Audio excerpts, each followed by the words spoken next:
അഖണ്ഡമണ്ഡലാകാരം വ്യാപ്തം യേന ചരാചരം തത്പദം ദർശിതം യേന തസ്മൈ ശ്രീ ഗുരവേ നമഃ.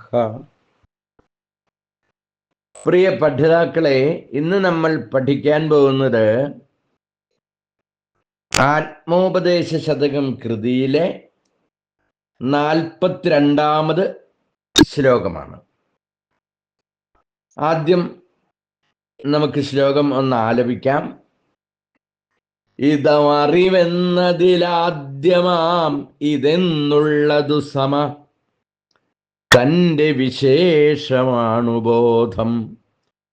മതിമുതലായവയൊക്കെ മാറി മേൽ സദ്ഗതി വരുവാനിതിനെ ഭജിച്ചിടേണം.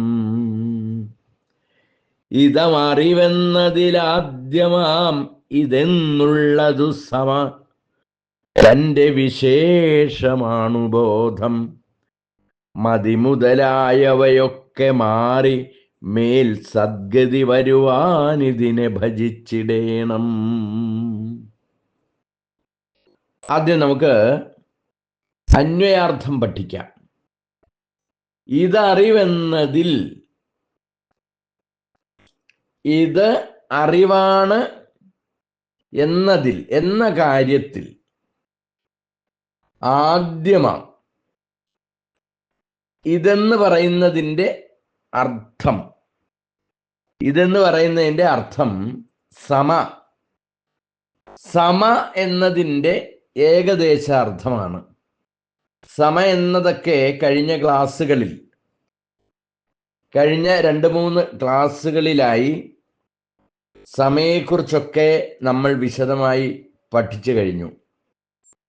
അപ്പോൾ ഇവിടെ പറയുന്ന സമ എന്നതിൻ്റെ ഏകദേശ അർത്ഥം തൻ്റെ സാമാന്യ ശക്തിയായ സമയുടെ, തൻ്റെ എന്ന് പറഞ്ഞാൽ സമയുടെ വിശേഷമാണ്, വിശേഷപ്പെട്ട ജ്ഞാനമാണ് ബോധം.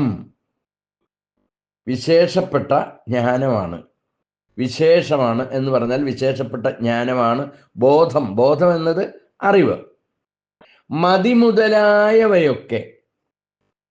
മതിമുതലായവയൊക്കെ എന്ന് പറഞ്ഞാൽ അന്ധക്കരണ വൃത്തികളെല്ലാം മാറി ഇല്ലാതെയായി, പാടേ ഇല്ലാതെയായി, മേൽ എല്ലാറ്റിനും മേലുള്ള, എല്ലാറ്റിനും മുകളിലുള്ള സദ്ഗതി വരുവാൻ, സദ്ഗതി സത്യമായ നിഷ്ഠ വരുവാൻ, സത്യമായ അവസ്ഥയിലേക്ക് എത്തിച്ചേരുവാൻ ഇതിനെ എന്ന് പറയുമ്പോൾ സമയുടെ സാമാന്യമായ ബോധത്തെ ഭജിച്ചിടേണം, തുടർച്ചയായി ധ്യാനിക്കണം. ഈ ഭാഗത്ത് സമയാകുന്ന അറിവിൻ്റെ ശക്തിയെക്കുറിച്ച് ഉദാഹരണ സഹിതം ഗുരു പറഞ്ഞു തരികയാണ്, നമുക്ക് വ്യക്തമായി പറഞ്ഞു തരികയാണ്. ഇതറിവ് എന്ന് പറയുന്നതിൽ ഇത് എന്നത് സാമാന്യവും അതോടൊപ്പം അറിവ് എന്ന വിശേഷവും പ്രകടമായി കാണുകയാണ്. ഇതെന്ന് പറയുമ്പോൾ പെട്ടെന്ന് മനസ്സിലാക്കാൻ പറ്റുന്ന ഉദാഹരണം അല്ല. ധ്യാനാത്മകമായ മനസ്സുകൊണ്ടേ ഈ വാക്യത്തിൻ്റെ ശരിയായ അർത്ഥത്തെ നമുക്ക് ഉൾക്കൊള്ളാൻ സാധിക്കുകയുള്ളൂ. വ്യക്തമായി അറിയുന്നതാണ് സമ എന്ന് പറയുന്നത്. ആ രീതിയിൽ ചിന്തിക്കുമ്പോൾ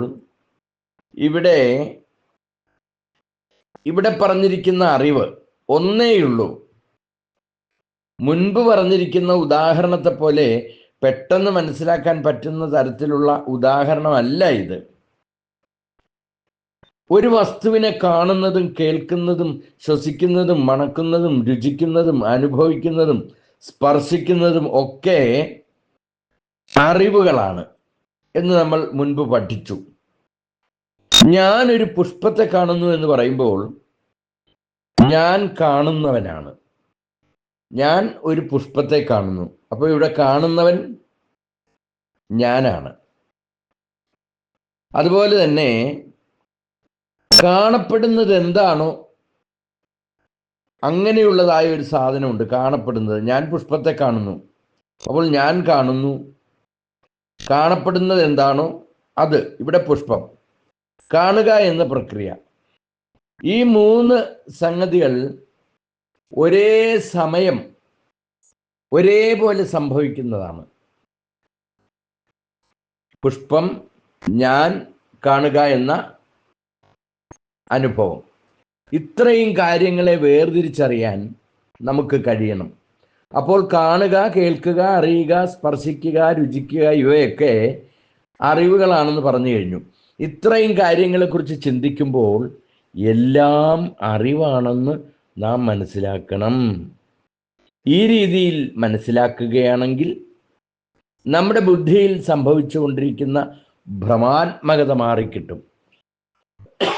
എത്ര വലിയ കാര്യമാണ് ഗുരു നമുക്ക് മനസ്സിലാക്കി തരുന്നത്. നമ്മുടെ ജീവിതത്തിൽ പലപ്പോഴും ഭ്രമാത്മകമായ അവസ്ഥയിലൂടെയാണ് കടന്നു പോകുന്നത്.